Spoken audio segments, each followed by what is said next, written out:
Welcome to Ag on Wheels. Today, we find ourselves along the Rio Grande River with Max Schuster, who owns Valverde Vegetable. He and his family are prominent vegetable growers. Well, Max, I eat like a bird, and you're a vegetable grower, so you got plenty of vegetables for me? We sure do. All right, let's go take a look. Let's go.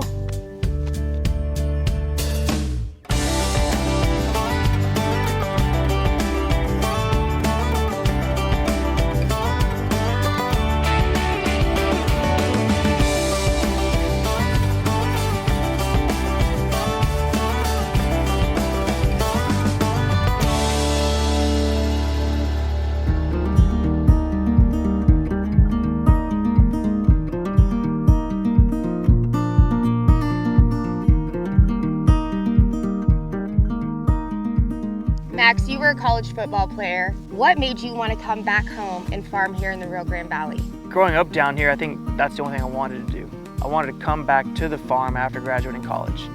Funny thing was, my dad wouldn't let me come home right after college. So I actually had to work for another company for 2 years before I could come back down. I think once those 2 years were up, I made it down here as quick as I could. The Rio Grande River is the lifeline for irrigated farmers. And being a vegetable farmer, you've got to have water. Yep. So tell me a little bit about your irrigation practices, and is this your only source of water, or do you use wells? So we don't use any wells where we are. The Rio Grande River in our area is the only source of water that we do have. We pump out of the Rio Grande River into the canals. We also do a flood irrigation and a drip irrigation for certain crops. The Rio Grande River is, without it, we wouldn't be farming vegetables. We'd be in a world of hurt. And we don't use wells, you said, because the water tends to be a little salty. Right, so the water tends to be too salty, and salt in our vegetable crops, it doesn't work. With the salt in the ground, the plant just can't take up the nutrients that it needs to grow. So the Rio Grande River is perfecto. Much better, yes.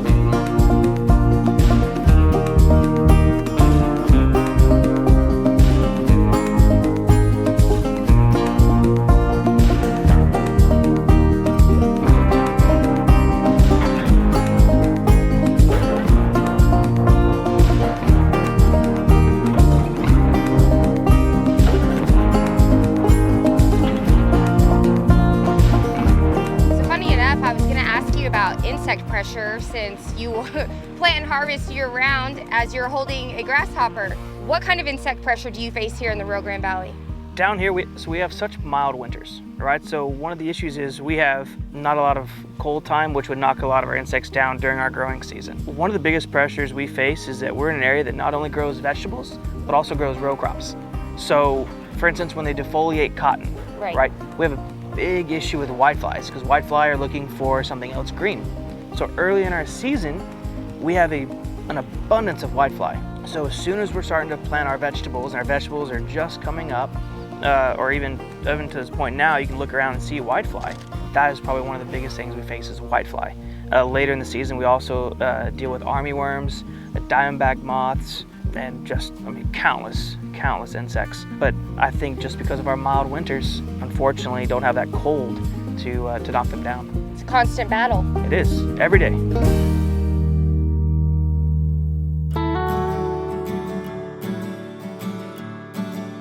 You're unique to this area because you are not only a conventional farmer, but you're also an organic farmer and a row crop farmer, which means you plant and harvest year-round. Mm-hmm. So what do you do to ensure the protection of your crops? Because I'm assuming that the insect pressure is extremely high. It is. Early on, especially when we're planting, we apply Derivo. So we'll side dress that in, And basically that gives the crop about an extra 5-6 weeks of protection. And so we've noticed a big difference with that. And so that's one way we've combated them, is just helping to apply an insecticide early on, at planting time. So once that root gets into the Derivo, it'll protect the plant for about 5-6 weeks. And so you say that, and I know that in today's day, a lot of people are scared of chemicals. And since you're an organic farmer, what do you do to ensure that quality and that it's safe? Because organic is sprayed as well. Correct, organic is sprayed as well. On the conventional side, following the labels. The biggest thing is making sure we're doing what we're supposed to be doing.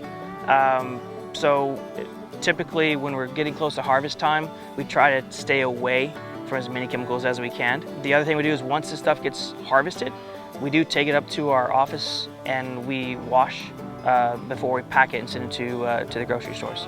So Max, let's say with cilantro, that's a pretty dense plant, and when it's harvested, it's bunched up and wrapped. How do you prevent weeds with such a dense plant like that? So early on, again, once we plant, we'll spray Caparol over the top, and that really helps with all the weeds. How do you battle weeds when it's organic? Because a lot of times people are like, oh, well, it's not sprayed. On that one, it's by the good old hand. We have to get out there and pull all the weeds by hand, whatever we can get with our cultivators.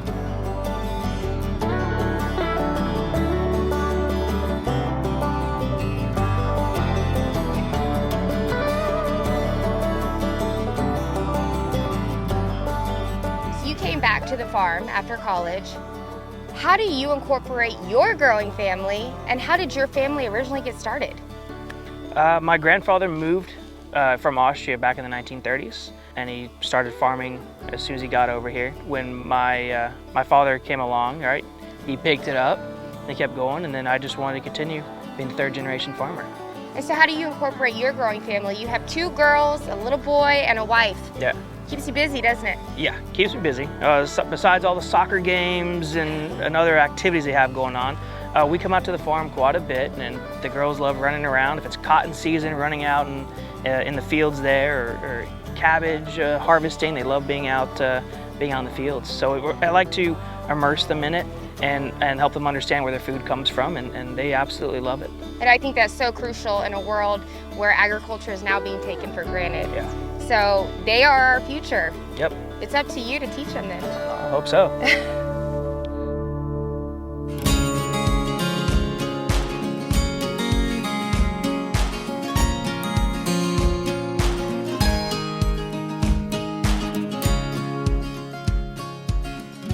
In a world where every day that goes by, it gets tougher and tougher to farm, what motivates you to get out of bed every day and keep doing what you do? Family. I think that's one of the biggest reasons why I do this. Just to continue the legacy of my grandfather and my father. They've done just an amazing job of where my grandfather started with nothing to where we just continue to grow and grow.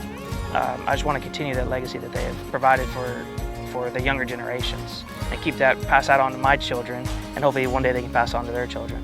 You farm over 35 different types of vegetables. How in the world do you manage when each one is ready to be harvested? Like trial and error. Seriously, it's one of those where first getting back, we try a lot of new crops. So sometimes you talk to one farmer and it takes 50 days to grow, but you go to another farmer with that same crop will take 60 days to grow. I think over time we've compiled a list of what grows together.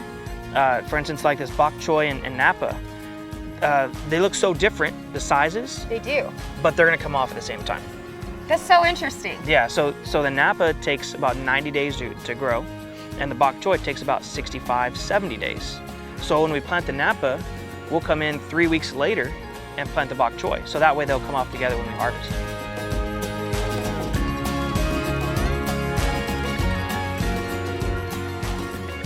You didn't go to a farming school. No. But you moved back home and you're running the farm. What is your most memorable experience?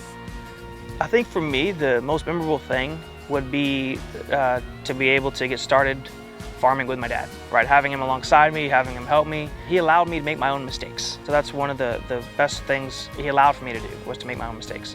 So obviously not costly mistakes, we don't want to lose the farm. I make those all the time, don't worry.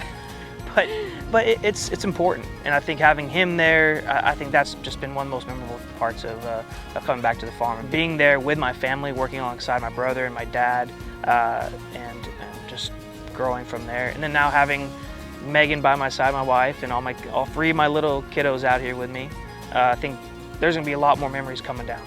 And so your brother runs all the financials. Your dad is El Jefe, the boss. He is El Jefe. Yeah. And well, I don't know. My mom says that she's really the boss. She's the real boss. So whatever she says goes. Hey, you took the words right out of my mouth. I was going to say your mom and your wife probably crack that whip and keep you in line. They do. Yeah. That's what my husband does for me, because Lord knows I'm crazy.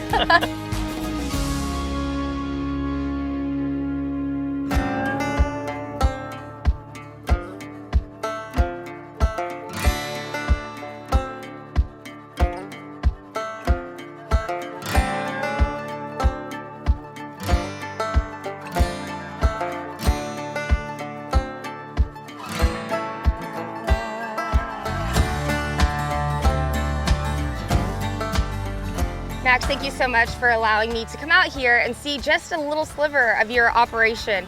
I learned something new. I love seeing all your crops, and I'm sure I'll be back. Oh, I enjoy having you out here.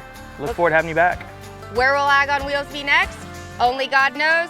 Maybe me too. We'll see you next time.